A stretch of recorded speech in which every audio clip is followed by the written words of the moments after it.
Alright, so obviously we're building the gas tank for this project. Now this is going to be the very bottom of the gas tank, and the fuel pump has to go right in the front, right about here. Now originally, I was going to have it to where it's completely flat on the bottom, but due to how long this is going to be and how skinny it is, what I didn't want to happen is I didn't want to make it to where when there's a little bit of fuel in the gas tank, if I'm climbing a big hill or if I'm accelerating for a long period of time, I don't want to have it to where all the fuel sloshes to the back of the gas tank, starving the fuel pump for fuel. So what I did is I cut it right here and lowered this by 2.5 inches where the fuel pump is going to be, making it to where the fuel can still slosh back and forth, but it should hopefully collect right around the fuel pump, making this to where it acts as kind of a sump, I guess you'd call it. So, in theory at least, I'm pretty sure that's how it's going to work. I will be adding baffling and everything, but even if I add a ton of baffling, the fuel is still going to slosh back and forth, so this should hopefully fix it to where, you know, even with a little bit of fuel in this gas tank, it should still get to the fuel pump. Now, I'm obviously going to try to make this as large as possible, but I still need to make it to where there's plenty of leg room for the passenger and driver. Also, I had to cut out about 2 inches on this side to make room for the gas pedal. So, let's start working on adding the sides of this gas tank.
Dang it.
Oh no! It's starting to fall apart. That's why you gotta be careful with it.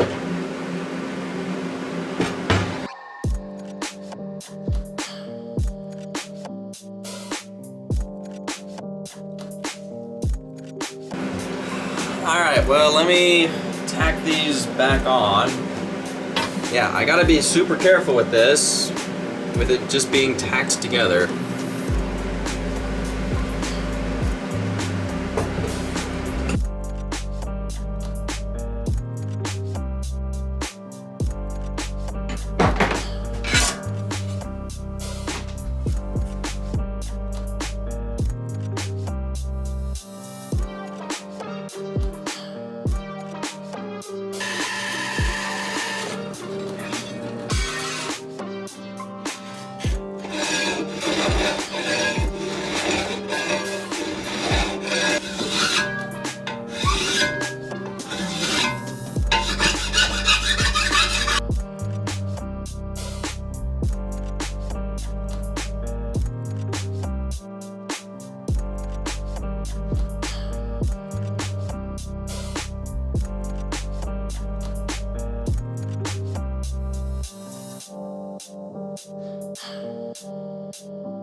Alright, so we got most of the gas tank built. This is always what takes the longest, because not only do I have to figure out how big this thing's going to be and the exact shape of this, and I'm trying to make it to where it's as big as possible while not being in the way of anything and not being too big.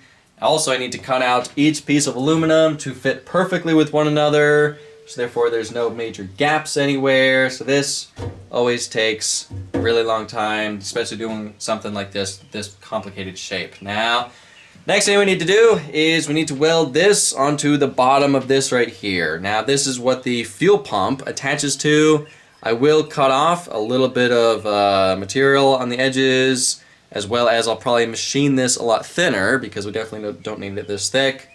And it'll also make it a lot easier to weld, this being a lot thinner. We also need to mount this in the gas tank. This is the fuel level sensor, and I need to machine this. So therefore this bolts onto here, then we can weld this somewhere on the frame. I do need to figure out which way is up and which way is down, because it doesn't really tell me. Hopefully the manual tells me, but obviously if I get it wrong, if I mount this upside down, it'll tell us that it's full when it's actually empty. So I need to make sure I mount this in the proper orientation. So once we do that, once we get those tacked in place, then we can add the baffling inside the gas tank, and then we can weld a top on here.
Check it out, I finally found it.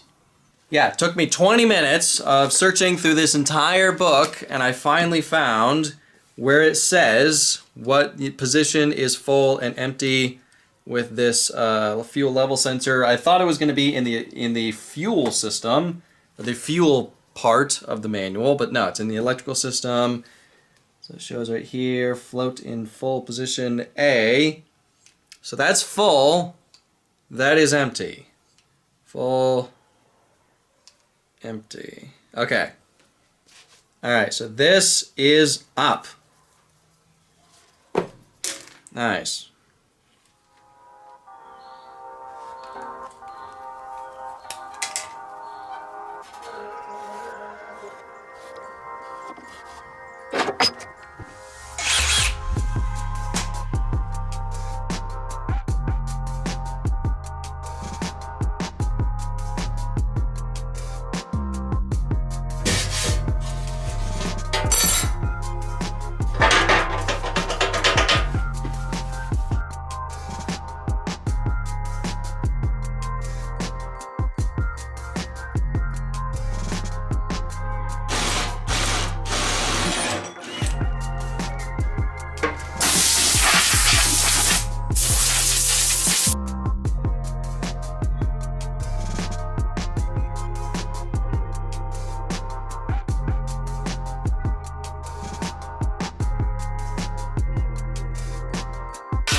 Yeah, I found that removing a ton of material really fast, the best thing is just a 1/4-inch end mill on a router. Like I think this is like a cordless trim router with the guard taken off, and it works great. It's got variable speeds and everything, but holy crap, does it make a mess.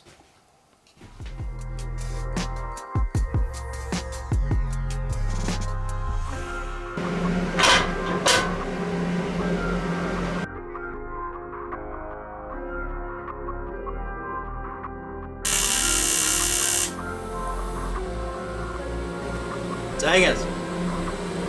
I totally dipped the tungsten right in the aluminum. Dang it.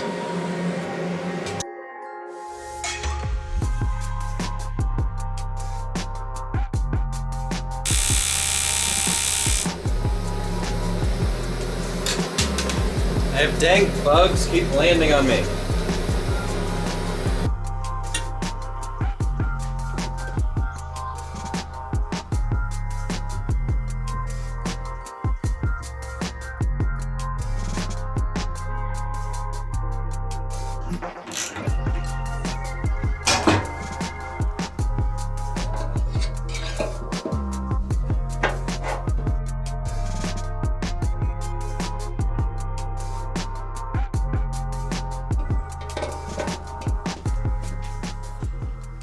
So, you can see the fuel pump down in this corner right here. This is the fuel level sensor.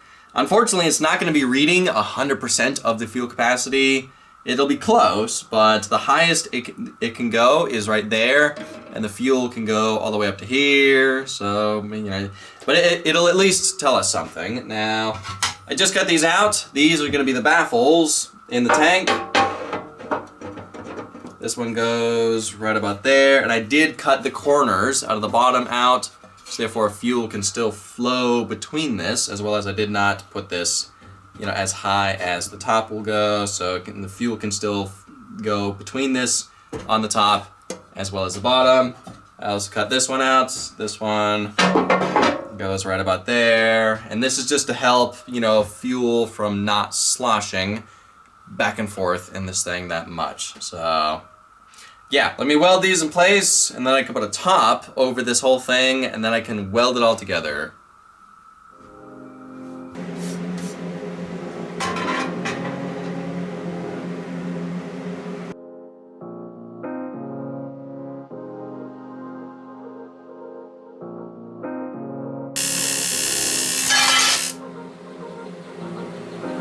Dang it.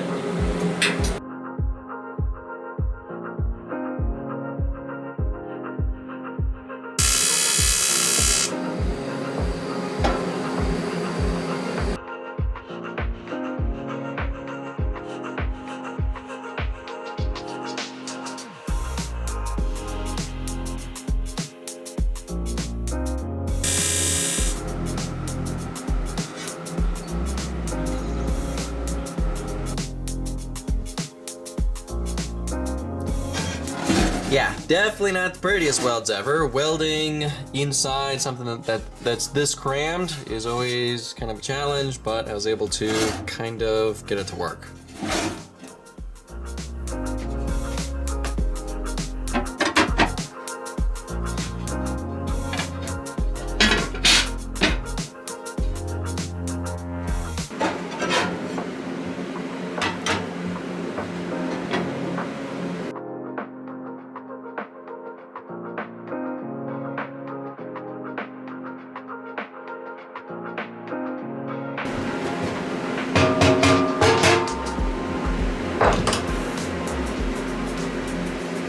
So, I'm finally doing a review of this Everlast Typhoon 230 AC/DC TIG welder that Everlast sent me over a year ago. Now, I've been meaning to do this review sooner, but I've been kind of wanting to try some of its other features first. This thing can do AC/DC stick welding, which is awesome. I've been wanting to try that, but I just kind of haven't had time. Been busy working on all this stuff. I've also wanted to try TIG welding stainless with this, as well as TIG welding, normal plain carbon steels, but again, haven't really had time. I've been mainly using this to TIG weld aluminum, and so far, I love this thing. It's an awesome machine. It's got a ton of incredible features. It's super easy to use, super easy to navigate through the home screen to change all of its settings, and so far, an incredible, smooth running machine. Now, it does come with 2 TIG torches. It comes with a 9 series rigid neck TIG torch. It also comes with a Rotoflex 20 series water-cooled TIG torch, which is awesome, but I more prefer a 17 series. You can see the size difference. This is a 17, this is the 9, this is the one I prefer using, and I also like the flex head TIG torch. Now, Everlast does sell this, but it is separate, and it's a WP17F. So this is the one I really like using. Now, it's also awesome that this runs on the normal 120 wall outlets as well as a 240, because I only have 120 in the shed, but I do have a giant extension cord that's 240 that I can run from the house into here to get more amperage with this. So it is awesome that this thing can run on a normal wall outlet as well as the bigger wall outlets for higher power. So if you guys are interested in this TIG welder, links in the description below. Definitely go check it out. So, now all I gotta do is just weld this whole thing together. We still haven't really figured out how I'm mounting this on the frame, but I think let's do that once I finish welding this. I'm also running low on argon, so I'm probably gonna run out, halfway through welding this. So I wonder how many hours this is gonna take to weld this whole thing together.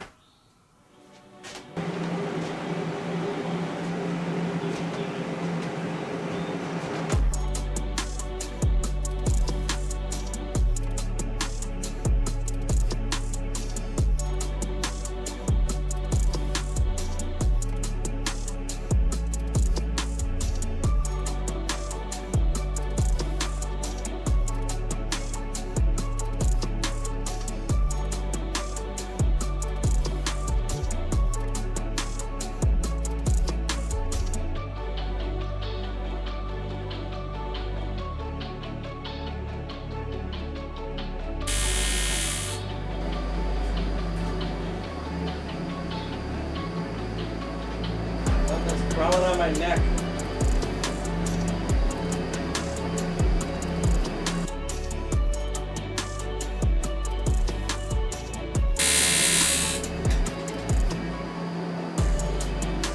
Get off of me.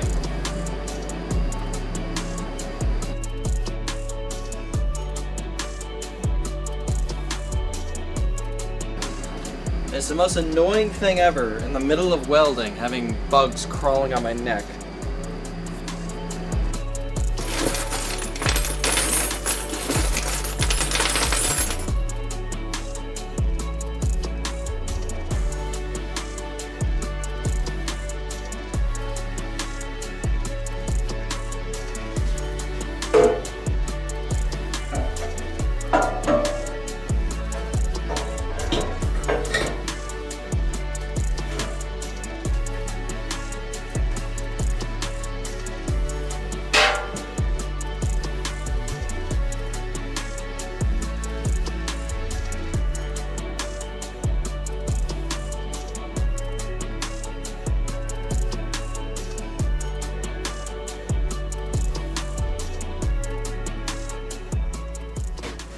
Alright, so the gas tank is all welded together. We still need to install the gas cap, as well as we need to figure out a way to vent this gas tank in a safe way, as well as obviously we still need to mount it in the frame. Now, I did want to do that in this video, but I kind of just ran out of time this week. This took a really long time to make, and also a really long time to weld together. So, now looking at this, I'm wondering how many gallons is this gas? Is it too big? I don't know, I kind of just, you know, like, well, let's see how big I can make it in this space, and then I just kind of built it, and then it's like, is this too big of a gas? I want to say this is like, what, 7 or 8 gallon, maybe more, size gas. So, I don't know, I think the stock gas tank for this engine, for this H2, is what, like, I don't know, I'm kind of curious how many gallons the original tank for this for this motorcycle engine is. I don't know, if anything, we'll have a really, really long fuel range, which is nice, especially if I'm making this thing street legal. Now, I'm also wondering, is this a good spot for the gas tank? Because it is really, really close to the driver and passenger. I'm almost wondering if would a better spot have been directly in the rear of the frame, directly above the differential, that would have been more vulnerable to worst case, if I do get in an accident, if I get rear-ended, if the gas tank was in the very back, it would be vulnerable to getting smashed. This, at least, is protected by more of the frame. But if it, worst case, if I crash, if this gets ruptured, it's just going to spill fuel everywhere, right next to the driver and passenger. So, I don't know. So, but I will try to make it to where the mounts for this gas tank aren't that strong. So, you know, worst case, if the frame like bends or twists, it's not going to rip the fuel tank. I don't know. So I'm wondering if I should try to figure out a way to rubber mount this gas tank in the frame. I don't know. So we'll figure all that out in the next video of this project, as well as we'll start working on installing the radiator that's going to go in the front of the frame. But I guess for now, I'm going to end this video here. Thank y'all for watching. I'll see ya in the next video.